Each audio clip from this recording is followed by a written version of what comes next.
My name is Haley Marlin, and my speech is about senioritis. The alarm clock goes off. You open your textbook, but the mental capacity to care has completely disappeared. This is the truth of a motivational crisis called senioritis. This happened to me years ago when I was still in high school myself. It targets high school and college seniors when they're close to graduating and their futures are secure. In students, it shows up as skipping class, missing assignments, and overall lack of concern when it comes to assignments.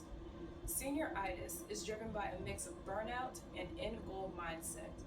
Senioritis is a psychological response to major life changes that calls for coping mechanisms that just get written off as laziness. Senioritis is a real psychological mindset that affects students in high school and college. One of the most notable symptoms of senioritis is a change in sleep patterns. Students that are experiencing senioritis may have a hard time falling and staying asleep.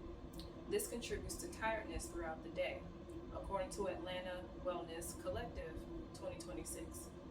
This impacts students' ability to stay focused in class. When students can't stay awake in class, they begin to daydream. The insomnia causes sluggishness, low energy levels, and fatigue.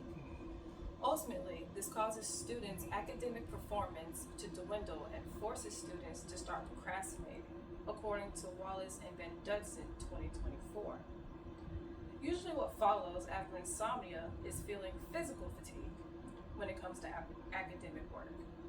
If your mind and body are not there physically, we can't expect students to be completely locked in when it comes to their schoolwork. Physical fatigue doesn't come from a lack of motivation, it comes from feeling stress.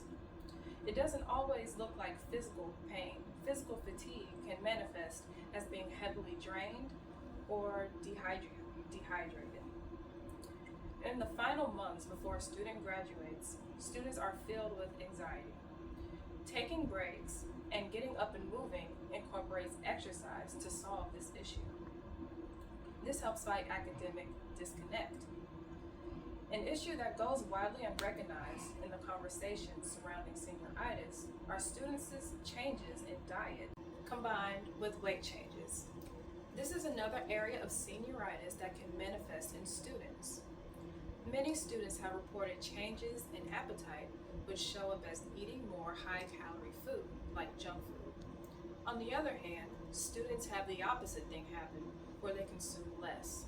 However, both of these eating patterns contribute to weight gain or weight loss that affects students' energy, according to Atlanta's Wellness Collective of 2026. This irregular way of eating can negatively impact academic performance. Encouraging students to create healthy eating habits and suggesting they create a healthy eating routine will aid their health. Putting these things in place will help students stay resilient until school is out. Ultimately, that ignored morning alarm clock and that open textbook aren't signs of a failed student. They're symptoms of a deeply exhausted runner at the end of a race. Students have worked so hard for years up until this point. Senioritis is a complex psychological response to the end of a life chapter. Dismissing this as merely laziness ignores the heavy emotional toll of transitioning from childhood to adulthood. More importantly, what the transition entails and what it means.